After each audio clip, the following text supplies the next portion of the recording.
ನಮಸ್ಕಾರ ವೀಕ್ಷಕರೇ, ರಾಧಕ್ಕ ಪಂಚಾಯಿತಿ ವಿಶೇಷ ಕಾರ್ಯಕ್ರಮಕ್ಕೆ ಸ್ವಾಗತ. ನಾನು ರಾಧಾ ಹಿರೇಗೌಡರ್.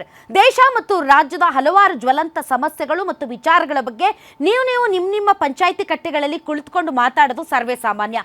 ಅದೇ ರೀತಿ ಇವತ್ತು ರಾಧಕ್ಕ ಪಂಚಾಯಿತಿಯಲ್ಲಿ ಗ್ಯಾರಂಟಿ ನ್ಯೂಸ್ನಲ್ಲೂ ಕೂಡ ಒಂದು ವಿಷಯದ ಬಗ್ಗೆ ಚರ್ಚೆ ಮಾಡೋದಕ್ಕೆ ನಾವೆಲ್ಲರೂ ಕೂಡ ರೆಡಿಯಾಗಿದ್ದೇವೆ. ಏನದು ವಿಚಾರ? ಯಾವ ವಿಚಾರ ಅಂತಂದರೆ, ವಿಕಸಿತ ಭಾರತದ ರೂವಾರಿ ಪ್ರಧಾನಿ ನರೇಂದ್ರ ಮೋದಿ ಅವರು ಹಲವಾರು ಮಹತ್ವಾಕಾಂಕ್ಷಿ ಯೋಜನೆಗಳನ್ನು ಜನರ ಮುಂದೆ ತಂದಿದ್ದಾರೆ. ಕೆಲವೊಂದು ಹೊಸ ಯೋಜನೆಗಳಾದರೆ ಕೆಲವೊಂದು ಕಾಂಗ್ರೆಸ್ನ ಕಾರ್ಯಕ್ರಮಗಳಿಗೆ ಹೊಸ ಹೆಸರನ್ನ ಕೊಟ್ಟು ಮತ್ತೆ ಅವುಗಳನ್ನು ಜನರ ಮುಂದೆ ಇಟ್ಟಿದ್ದಾರೆ.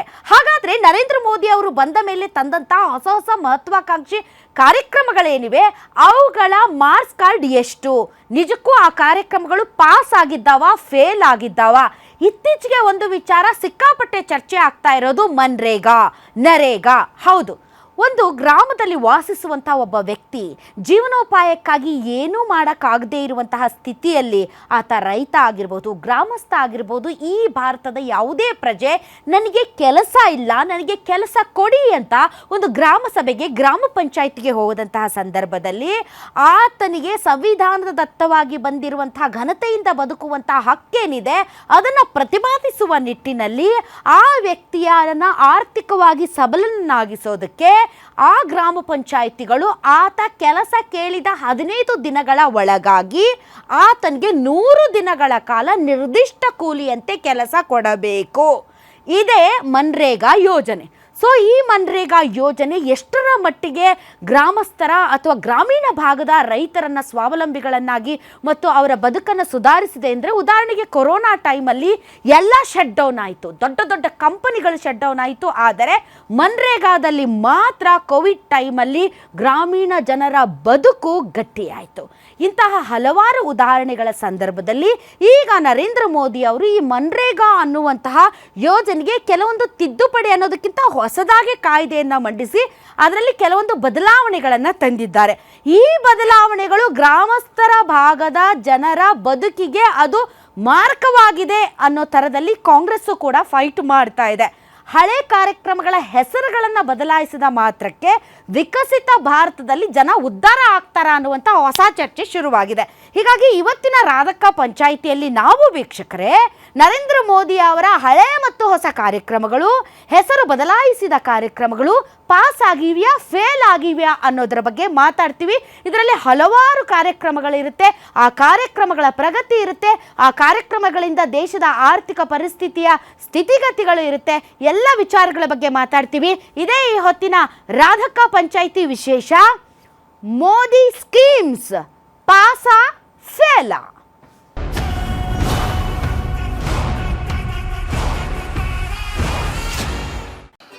ಈಗಿನ ಕಾಲದಲ್ಲಿ ಪ್ರತಿಯೊಬ್ಬರು ಕೆಮಿಕಲ್ ಮಿಶ್ರಣ ಆಹಾರ ತಿಂದು BP ಶುಗರ್ ಬಂತು ಅಂತ ಚಿಂತೆ ಮಾಡ್ತಾರೆ. 24 ಧಾನ್ಯಗಳನ್ನ ನೀರಿನಲ್ಲಿ ನೆನೆಸಿ ನೆರಳಿನಲ್ಲಿ ಒಣಗಿಸಿ ಮಣ್ಣಿನ ಮಡಿಕೆಯಲ್ಲಿ ಹದವಾಗಿ ಹುರಿದು ಸಾಂಪ್ರದಾಯಿಕ ಪದ್ಧತಿಯಲ್ಲಿ ತಯಾರಾಗಿದೆ ಜೀನಿ. BP ಶುಗರ್ ದೂರ ಆಗ್ಬೇಕು ಅಂದ್ರೆ ಪ್ರತಿದಿನ ಜೀನಿ ಕುಡಿಯಿರಿ.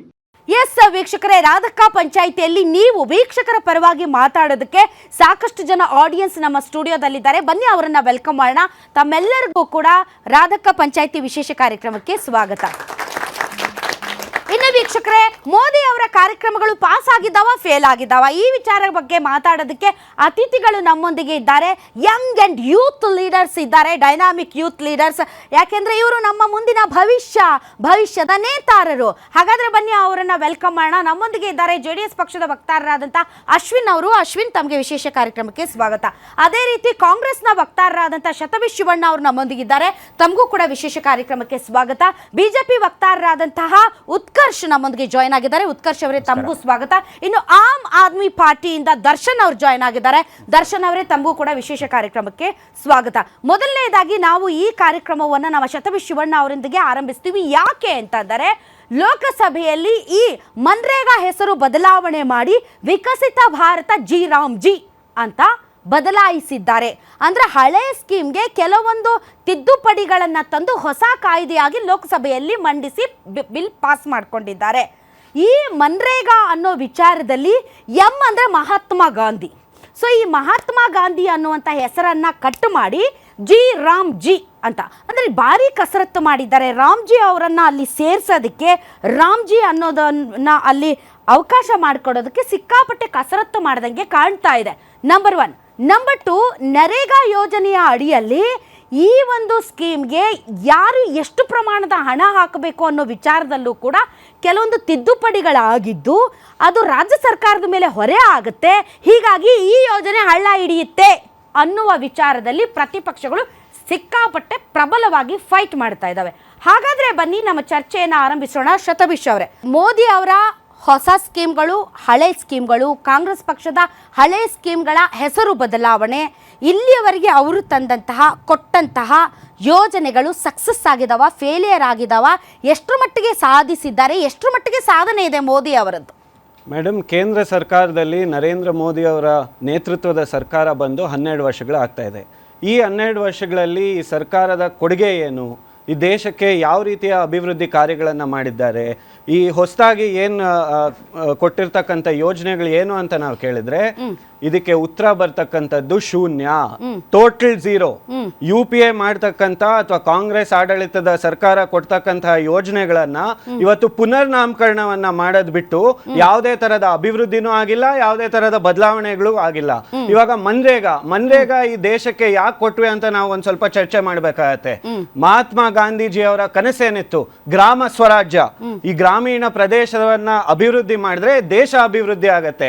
ಗ್ರಾಮೀಣ ಪ್ರದೇಶದಲ್ಲಿ ಇರ್ತಕ್ಕಂತಹ ಬಡವರಿಗೆ ಅವ್ರಿಗೆ ಆದಾಯ ಸೃಷ್ಟಿ ಮಾಡಬೇಕು, ಆಸ್ತಿಗಳನ್ನ ಸೃಷ್ಟಿ ಮಾಡಬೇಕು, ಅವರ ಆರ್ಥಿಕ ಪರಿಸ್ಥಿತಿಯನ್ನ ಸರಿ ಹೋಗಿಸ್ಬೇಕು ಎನ್ನುವ ನಿಟ್ಟಿನಲ್ಲಿ ಇವಾಗ ಈ ಯೋಜನೆಯನ್ನ ಕೊಟ್ಟು ಅದಕ್ಕೆ ಪೂರಕವಾಗಿ ನಾವು ಮಹಾತ್ಮ ಗಾಂಧಿ ಅವರ ಹೆಸರನ್ನ ಇಟ್ರೆ ನೀವೇನ್ ಮಾಡ್ತಾ ಇದ್ದೀರಾ?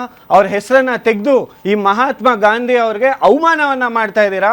ಅವರ ಹೆಸರನ್ನ ತೆಗೆದು ಅವ್ರು ಎಂತಹ ವ್ಯಕ್ತಿ, ಒಬ್ಬ ಸಾಮಾನ್ಯ ವ್ಯಕ್ತಿ, ಸರಳತೆಯಿಂದ ಬದುಕಿ ಇಡೀ ದೇಶಕ್ಕೆ, ಇಡೀ ಪ್ರಪಂಚದಲ್ಲಿ ಪ್ರಗತಿ ಆಗುತ್ತಾ ಅಂತ. ಮಹಾತ್ಮ ಗಾಂಧೀಜಿನೇ ಆಗ್ಲಿ, ಮೋದಿ ಆಗ್ಲಿ, ನೆಹರು ಆಗ್ಲಿ, ಶತಭಿಷ್ ಆಗ್ಲಿ, ರಾಧಾ ಆಗ್ಲಿ, ಹೆಸರು ಬದಲಾವಣೆ ಮಾಡೋದ್ರಿಂದ ಅಭಿವೃದ್ಧಿ ಆಗುತ್ತಾ?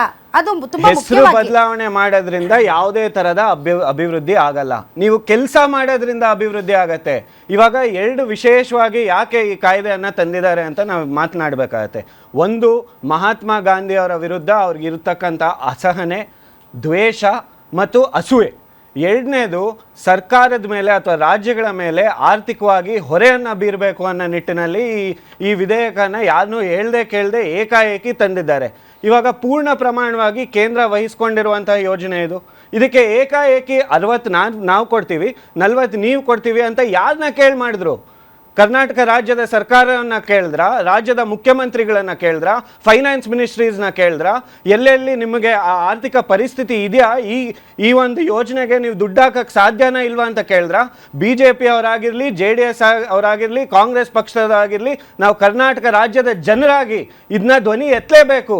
ಈಗಾಗಲೇ ನಮಗೆ ಎಷ್ಟಂತ ಅನ್ಯಾಯ ಆಗ್ತಾ ಇದೆ, ಮಲ್ತಾಯಿ ಧೋರಣೆ ಆಗ್ತಾ ಇದೆ. ನಮಗೆ ಬರಬೇಕಾಗಿರೋ ಫೈನಾನ್ಸ್ ಕಮಿಷನ್ ದುಡ್ಡು ಇನ್ನೂ ಬರ್ತಾ ಇಲ್ಲ. ಮಮತಾ ಬ್ಯಾನರ್ಜಿಯನ್ನ ಚೀಫ್ ಮಿನಿಸ್ಟ್ರು ಅಲ್ಲಿ ಡೆಲ್ಲಿಗೆ ಹೋಗ್ಬಿಟ್ಟು ಮನ್ರೇಗಾ ದುಡ್ಡಾದ್ರೂ ಕೊಡ್ರಪ್ಪ ಅಂತ ಕೇಳ್ತಾ ಇದ್ದು. ಇವಾಗ 60 ನಾವು ಕೊಡ್ತೀವಿ, 40 ನೀವು ಕೊಡಿ ಅಂತ ಯಾವ ನೈತಿಕತೆ ಮೇಲೆ? ಕರೆಕ್ಟ್. ಯಾಕಂದ್ರೆ ಮನ್ರೇಗಾದಲ್ಲಿ ತಂದಿರುವಂತ ಕೆಲವು ಬದಲಾವಣೆ